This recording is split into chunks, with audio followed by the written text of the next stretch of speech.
Students,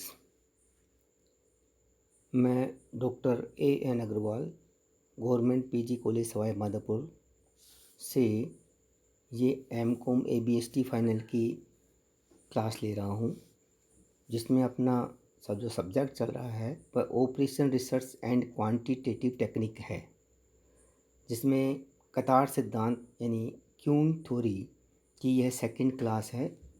first class में पहले आप लोगों को भेज चुका हूँ, सेकंड क्लास है ये। देखिए, अभी थोड़ा थ्योरेटिकल कॉन्सेप्ट है, फॉर्मूले हैं, इस वीडियो के माध्यम से बताऊंगा। देखिए, एक चीज़ है कि प्रतीक्षा रेखा सिद्धांत के मुख्य तत्व यानी main elements of queuing theory या क्यूइंग सिस्टम। एक है क्यूइंग सिस्टम। क्यूइंग सिस्टम भी मैंने पहले बता चुका हूँ क्या होता है। इसमें सबसे पहले ग्राहक सिस्टम में आता है। सेकंड, ये जो इसमें चार्ट बना हुआ है उस हिसाब से मैं बता रहा हूँ। सबसे पहले सिस्टम में व्यक्ति आता है यानी कस्टमर आता है, वह क्यू में यानी लाइन में लगता है और फिर क्यू में लगने के बाद वह अपनी बारी का इंतज़ार करता है, प्रतीक्षा करता है। नेक्स्ट, वह अपनी सेवा प्राप्त करता है यानी ग्राहक सेवा केंद्र से अपनी सेवाएं प्राप्त करता है और फिर वह सेवा प्राप्त करने के बाद वहाँ से प्रस्थान कर जाता है यानी डिपार्चर कर जाता है। ये पूरा सिस्टम था, मैंने पहले भी बताया था इस सिस्टम के बारे में, ठीक है ना। अब सिस्टम में बहुत सारी चीज़ें हैं कि भाई व्यक्ति आके अपनी लाइन में खड़ा होता है, सिस्टमेटिक लाइन में खड़ा हो सकता है या जैसा भी वहाँ का जो सिस्टम है उस हिसाब से वह खड़ा होता है। मेन तो सिस्टम आपको बताना है, आना, लाइन में लगना, अपनी बारी का इंतज़ार करना, सेवा प्राप्त करना और वहाँ से प्रस्थान करना। ये अपना सिस्टम है प्रतीक्षा क्यूइंग सिस्टम का। देखिए, नेक्स्ट है प्रतीक्षा अनुशासन, क्यूइंग डिसिप्लिन। क्यूइंग डिसिप्लिन में क्या होता है कि कहने का मतलब यह है कि जो क्यू में लोग लगे हुए हैं या क्यू या उस एरिया में लोग खड़े हुए हैं जहाँ से सेवाएं प्रदान की जाती हैं, तो उनमें सिस्टम क्या है, उनकी सेवाएं देने का उनका सिस्टम क्या है। नॉर्मली तो फर्स्ट कम फर्स्ट सर्व यानी FCFS, first come first serve, जिसको हम FIFO method, first in first out भी कह सकते हैं। एक तो ये लिया जाता है।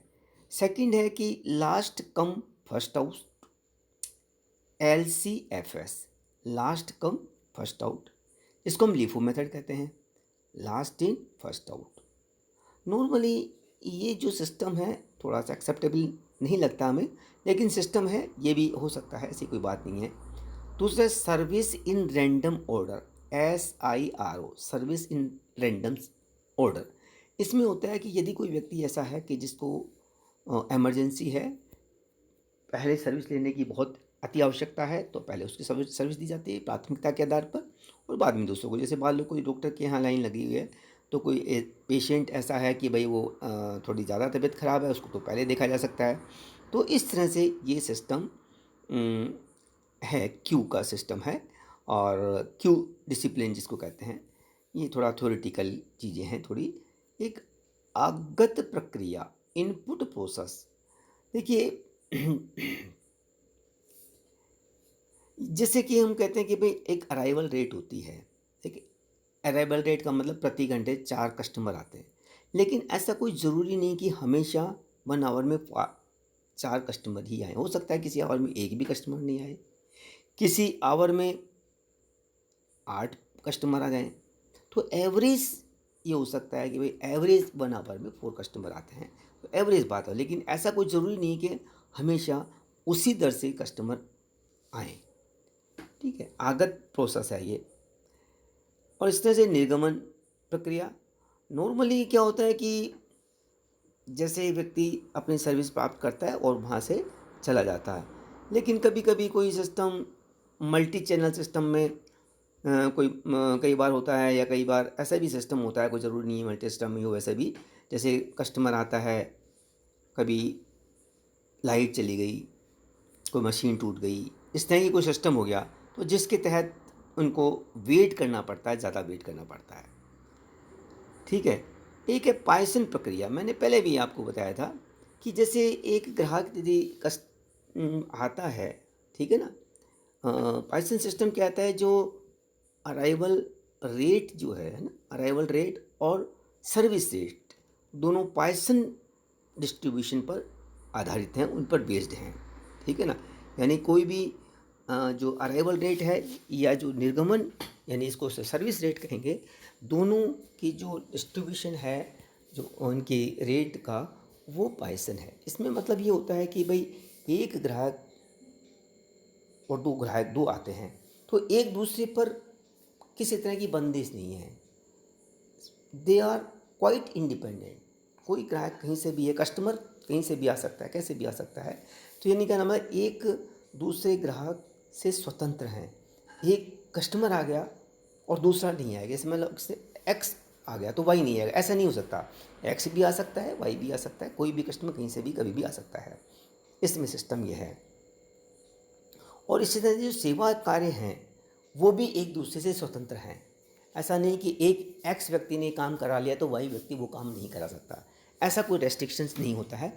ये सब चीज़ें इसमें होती हैं। फॉर्मूले को हम बाद में बताएंगे। इसमें एक होता है सेवा प्रक्रिया, service process.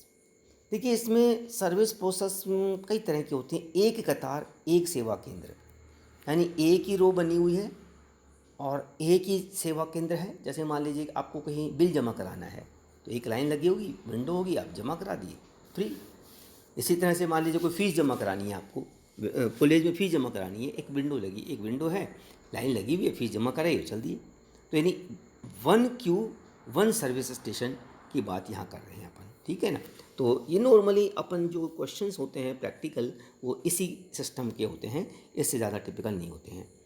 One Q several service station, Q एक है लेकिन सर्विस की विंडो कई है, यानी एक व्यक्ति को कई स्थानों पर जाके सर्विस लेनी पड़ती है। जैसे पासपोर्ट ऑफिस में आप जाते हैं, लाइन तो एक होती है लेकिन वहाँ जाकर कई अलग अलग चैम्बर में अलग अलग उनकी सर्विसेज होती हैं, तो उनको लाइन एक होती है लेकिन अलग अलग सर्विस लेनी पड़ती है। इसलिए हम कहेंगे कि one Q several service station. Next है सेवरल क्यूज वन स्टेशन। बहुत सारी क्यू बनी हुई हैं, 3 4 5 लेकिन सर्विस एक ही जगह से है। तो उसमें कई तरह की चीज़ें होती हैं। कई बार होता है कि भाई लाइन अपन ने लगा दी 3 4, लेकिन सर्विस 1 बाय 1 करते हैं। जैसे अपन ये कह सकते हैं, जैसे मान लीजिए एक एक तो मेंस की लाइन हो गई, मेल की हो गई, फीमेल की लाइन हो गई, और एक हो जाए जैसे सीनियर सिटीजन की लाइन हो जाए, मान लो ऐसे 3 लाइन है लेकिन सर्विस एक जगह, तो वो बारी बारी से एक को लेगा। तो इस तरह की भी सिचुएशन हो सकती है कि जैसे वही मैंने बताया अभी आपको कि जैसे मेल की लाइन अलग होगी, फीमेल की अलग होगी, सीनियर सिटीजन की अलग होगी, लेकिन सर्विस एक ही काउंटर से दी जा रही है। तो एक बार वो मेल से कस्टमर को लेगा, एक बार फीमेल से ले लेगा, एक बार सीनियर सिटीजन से ले लेगा। इस तरह की भी सिस्टम हो सकता है। अनेक कतारें अनेक सेवा केंद्र, यानी बहुत सारे कतारें हैं और बहुत सारे सर्विस सेंटर हैं। जैसे आपको रेलवे स्टेशन पर जाते हैं, आपका रिजर्वेशन कराने टिकट में आप देखते हैं 4 5 विंडो, किसी भी विंडो में आप अपना रिजर्वेशन वहाँ करवा सकते हैं। तो जैसे एक लाइन में 4 लगे हुए हैं, एक में 10 लगे हुए हैं, है ना। तो आप यदि आपको लगता है कि कोई लाइन फास्ट चल रही है तो उसमें जा सकते हैं, ठीक है। ये एक मैंने जैसे वो कल 3 चीज़ें बताई थी। तो बाकिंग, जॉकिंग और ये 3 पॉइंट बताए थे, उनके बेसिस पर आप यहाँ इस तरह से चीज़ें हो सकती हैं। तो इस तरह से लगभग थ्योरेटिकल कॉन्सेप्ट आज इस वीडियो के माध्यम से मैंने पूरा कर दिया है। कल नेक्स्ट वीडियो में हम इसके फॉर्मूले पर डिस्कस करेंगे, इनके फॉर्मूले किस तरह के होते हैं क्यू थ्योरी। देखिए क्यू थ्योरी जो है इसमें प्रैक्टिकल भी क्वेश्चन होता है और थ्योरेटिकल क्वेश्चन भी आ सकते हैं। तो जो बच्चे थ्योरेटिकल करना चाहें, तो जैसे मैंने शुरू में बताया कि इसके एलिमेंट्स क्या हैं ये डिस्कस कर रहे हैं, इसके ऑब्जेक्टिव्स क्या हैं, इसके क्यू थ्योरी होती क्या है, उसके ऑब्जेक्टिव्स क्या हैं, उसके क्या एलिमेंट्स क्या हैं, ये आप एक बार पढ़ लें तो आप को अच्छी तरह से याद हो जाएंगे। कोई ऐसा टिपिकल नहीं है।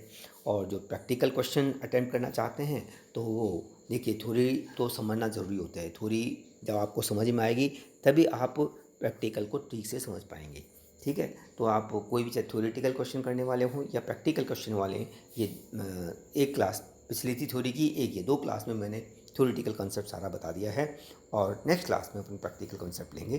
Thank you very much.